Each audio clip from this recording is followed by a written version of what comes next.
Hello, good morning.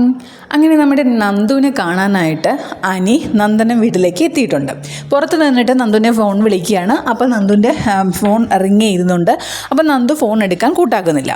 കുറച്ച് കഴിയുമ്പോൾ തന്നെ ഫോൺ റിങ് ഓട്ടോമാറ്റിക്കായിട്ട് അങ്ങ് കട്ടാവുമ്പോൾ പിന്നെ അനി നന്ദുവിനെ കോൾ വിളിക്കുക മെസ്സേജ് ഇടുകയാണ്. എന്നിട്ട് പറയുകയാണ് ഞാൻ പുറത്തേക്കുണ്ട്, ഒന്ന് വരുമെന്നുള്ളത്. അപ്പോൾ അന്നേരം നന്ദു പേടിച്ച് പുറത്തേക്ക് ഇറങ്ങുന്നുണ്ട്. എന്തിനാ ഇങ്ങോട്ട് വന്നതെന്ന് ചോദിക്കുന്നുണ്ട്. അപ്പോഴത്തേക്കും നമ്മുടെ അനി പറയുന്നുണ്ട്, അത് നിന്നെ ഒന്ന് കാണാനായിട്ടാണ്, എനിക്ക് പറ്റുന്നില്ല, എനിക്ക് നിന്നെ ഒരുപാട് ഇഷ്ടമാണെന്നൊക്കെയുള്ള നമ്മുടെ അനിയുടെ മനസ്സിലുള്ള ഇഷ്ടം നന്ദുവിൻ്റെ അടുത്ത് അനി പറയുന്നുണ്ട്.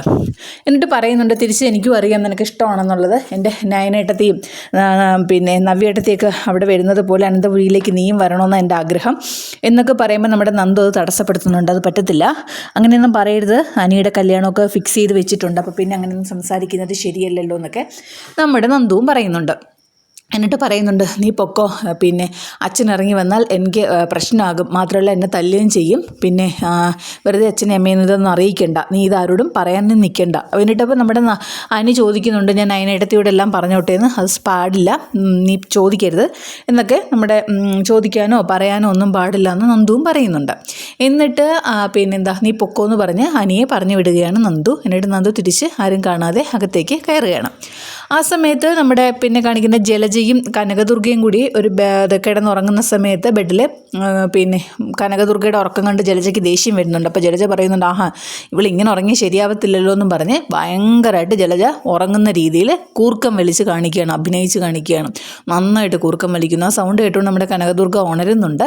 എന്നിട്ട് പറയുന്നുണ്ട്, ഇതെന്തൊരു കൂർക്കം വലിയ മനുഷ്യൻ ഉറങ്ങാൻ സമ്മതിക്കാത്തതെന്ന് പറഞ്ഞ്. എന്നിട്ട് പറയുന്നുണ്ട്, ഇനി ഇവൾ മനഃപൂർവ്വമാണോ അതോ ഉറക്കത്തിലാണോ ഒന്നും അറിയാൻ പറ്റുന്നുമില്ലല്ലോ എന്നൊക്കെ കനകദുർഗയും പറയുന്നുണ്ട്. എന്നിട്ട് കിടക്കാൻ പറ്റുന്നില്ല എന്നുള്ളൊരവസ്ഥ വന്നപ്പോൾ കനക തന്നെ ഇറങ്ങി പുറത്തേക്ക് പോയി ഹോളിലങ്ങനെ പോയി കിടക്കാം എന്ന് പറഞ്ഞ് ഫോണുമായിട്ട് പുറത്തേക്ക് ഇറങ്ങുകയാണ്. അന്നേരം പോയല്ലോ, അവൾ ഇനി വരത്തില്ല, ഇത് തന്നെ അവളെ പുറത്താക്കാനുള്ള മാർഗം എന്നൊക്കെ ജലജ പറഞ്ഞിട്ട് ജലജ കിടക്കുകയാണ്. അന്നേരം പുറത്ത് ഹോളിലേക്ക് വരുമ്പോൾ തന്നെ നമ്മുടെ അനി നന്ദുവിനെ കണ്ടിട്ട് തിരിച്ച് വരികയാണ്. വന്ന് അകത്തേക്ക് കയറി ഇങ്ങനെ ഹോളിലേക്ക് വരുമ്പോൾ തന്നെ ചെന്ന് ചാടുന്നത് നമ്മുടെ കനകയുടെ മുന്നിലാണ്. അപ്പോൾ കനക ചോദിക്കുന്നുണ്ട്, മോൻ എവിടെ പോയതാ? അത് ഞാനൊരു ഫ്രണ്ടിനെ കാണാൻ പോയതാണ് ആൻറ്റി എന്നൊക്കെ പറയുന്നുണ്ട്. അത് മുത്തശ്ശൻ പറഞ്ഞിട്ടില്ലേ ഈ വീട്ടിൽ നിന്ന് പുറത്തിറങ്ങരുതെന്ന് 10 മണിക്ക് ശേഷം, പിന്നെ എന്തിനാ പോയത്? ഇതിപ്പോൾ എന്തായാലും തൽക്കാലം മുത്തശ്ശൻ അറിയണ്ട, മുത്തശ്ശനോട് പറയാൻ നിൽക്കണ്ടെന്നൊക്കെ നമ്മുടെ അനി പറയുന്നുണ്ട്. എന്നിട്ട് നമ്മുടെ കനകയ്ക്ക് ഭയങ്കര ഡൗട്ടാണ്, നമ്മുടെ നന്ദുവിനെ കാണാൻ പോയതാണെന്ന്. ഉടനെ കനക ഫോൺ എടുത്ത് നന്ദുവിനെ ഫോൺ വിളിച്ചു. അപ്പോൾ നന്ദു റിങ് ചെയ്തപ്പോൾ തന്നെ അകത്ത് നിന്ന് ഈ അനിയുടെ കാര്യങ്ങളൊക്കെ ചിന്തിച്ച് നിൽക്കുകയായിരുന്നു. അപ്പോഴത്തേക്കും കനകയുടെ ഫോൺ വന്ന് നന്ദു ഫോൺ എടുക്കുകയും ചെയ്തു. എന്നിട്ട് ചോദിക്കുക, എന്താ അമ്മയെന്ന് ചോദിക്കുമ്പോൾ, നീ എന്താ മോളെ ഞാനൊരു കാര്യം പറയാനാണ് വിളിച്ചത്, അനി അവിടെ വന്നിരുന്നു അല്ലേ? ഇല്ല, വന്നിട്ടില്ല എന്ന് നമ്മുടെ നന്ദു മറുപടി പറയുന്നുണ്ട്. അപ്പോൾ എന്താ അമ്മ അങ്ങനെ ചോദിക്കാൻ കാര്യം? അതിപ്പോൾ അവൻ വന്ന് കയറിയപ്പോൾ ഞാൻ കണ്ടല്ലോ, അപ്പോൾ അവൻ പറഞ്ഞു ഇങ്ങനെ അവിടെ വന്നതാണെന്ന്. അപ്പോഴും നമ്മുടെ നന്ദു പറയുന്നുണ്ട്, അങ്ങനെ പറഞ്ഞു, എന്നാൽ പിന്നെ അവൻ ഞാൻ ഇപ്പോൾ വിളിച്ച് ചോദിക്കാമെന്ന് പറയുമ്പോൾ നമ്മുടെ കനക സത്യം പറയുന്നുണ്ട്, അല്ല മോളെ ഇപ്പോൾ വന്ന് കയറി, അപ്പോൾ അവിടെ വന്നതാണെന്ന് എനിക്കൊരു ഡൗട്ട്, അതുകൊണ്ട് അമ്മ ചോദിച്ചത് എന്നൊക്കെ പറയുന്നുണ്ട്. അപ്പം നന്ദു പറയുന്നുണ്ട്, അമ്മയ്ക്ക് ഇത് എന്തൊക്കെയാണ് തോന്നുന്നത്, അമ്മ ആവശ്യമില്ലാതെ എന്തിനാ ഓരോന്ന് സംസാരിക്കുന്നത് എന്നൊക്കെ നമ്മുടെ നന്ദു മറുപടി കൊടുക്കുന്നുണ്ട്. എന്നിട്ട് അത് കഴിഞ്ഞിട്ട് നന്ദു ഇങ്ങനെ കനകദുർഗ ഫോണൊക്കെ വെച്ചതിന് ശേഷം അനി പോയത് ഇനി അവിടെ ആയിരിക്കുമോ എന്നുള്ളൊരു ഡൗട്ടൊക്കെ കൊണ്ട് നിൽക്കുകയാണ്. അന്നേരം അതിനുശേഷം പിറ്റേ ദിവസം കാണിക്കുന്നത് നമ്മുടെ അനി എന്തോ ഇങ്ങനെ ആലോചിച്ചിരിക്കുകയാണ്.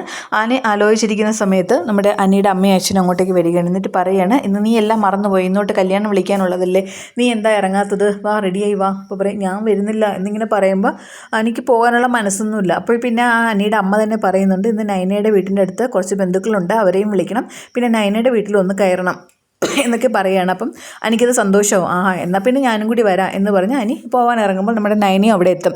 എന്നിട്ട് പറയുകയാണ്, ചെറിയച്ഛൻ പറയുകയാണ്, മോളെ നിനക്ക് 2 ദിവസം അവിടെ നിൽക്കുന്നെങ്കിൽ നിന്നോളൂ, എന്തായാലും നിൻ്റെ വീട്ടിൽ പോകുന്നതല്ലേ എന്നൊക്കെ പറയുന്നുണ്ട്. അപ്പോൾ നയന പറയുന്നുണ്ട്, എനിക്ക് നിൽക്കണം, അമ്മ ഇപ്പോൾ ഇവിടെ ഉണ്ടല്ലോ, അതാ ഞാൻ പിന്നെ ധൃതി കാണിക്കാത്തേ, പിന്നെ ഇനിയിപ്പോൾ എനിക്ക് എന്തായാലും 1-2 ദിവസം നിൽക്കണമെന്ന് ആഗ്രഹമുണ്ട്, നന്ദുവിന് ഭയങ്കര വിഷമമാണ്, അപ്പോൾ നന്ദുവിൻ്റെ ഉള്ളിൽ എന്താണെന്ന് എനിക്ക് അറിയണമെന്നൊക്കെ നമ്മുടെ നയന പറയുന്നുണ്ട്.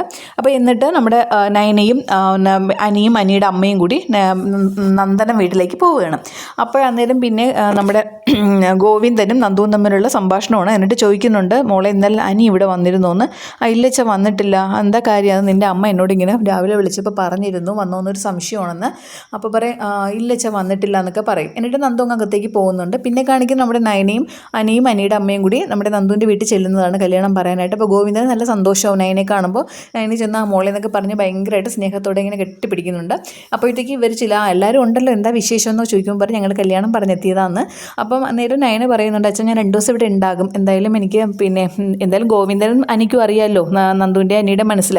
അപ്പോൾ അതുകൊണ്ട് ഞാനിവിടെ ഉണ്ടാകും അച്ഛാ. അപ്പം നന്ദുവിന് എന്തോ പ്രയാസമുണ്ട്, അതെന്താണെന്ന് അറിഞ്ഞിട്ട് തന്നെ ഞാൻ പോകുന്നുള്ളൂ.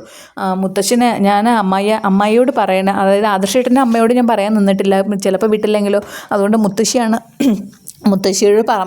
പറഞ്ഞത് പോയി നിൽക്കണം. അപ്പോൾ മുത്തശ്ശി അറിഞ്ഞിട്ടുണ്ട്. അപ്പോൾ അതുകൊണ്ട് എന്തായാലും ഇനി അറിഞ്ഞാലും പ്രശ്നമൊന്നും ഉണ്ടാവില്ല എന്നൊക്കെ നമ്മുടെ നയന പറയുന്നുണ്ട്. എന്നിട്ട് നയന പറയുന്നുണ്ട് ഞാൻ അകത്തേക്ക് പൊക്കോട്ടെ, എന്തായാലും നന്ദുവിൻ്റെ എനിക്കൊന്ന് അറിയണം എന്നൊക്കെ പറഞ്ഞ് നയന അകത്തേക്ക് പോകുന്നുണ്ട്. അപ്പോൾ അന്നേരം നമ്മുടെ അനിയുടെ അമ്മ പറയുന്നുണ്ട് എന്തായാലും ഇവിടെ ഞങ്ങളെക്കാളുമൊക്കെ കൂടുതൽ സ്വാതന്ത്ര്യവും ഇവിടെ കൂടുതൽ വന്നിട്ടുള്ളതും നന്ദുവിനുമായിട്ട് കൂടുതൽ അടുപ്പമുള്ളതും എല്ലാം അനിക്കല്ലേ, അതാ അനിയും കൂടെ കൂട്ടി വന്നത് എന്നൊക്കെ പറയുന്നുണ്ട്. അപ്പോൾ ഇത് അനിയും പിന്നെ നമ്മുടെ ഗോവിന്ദനും നമ്മൾ പരസ്പരം ഒന്ന് നോക്കുകയാണ്.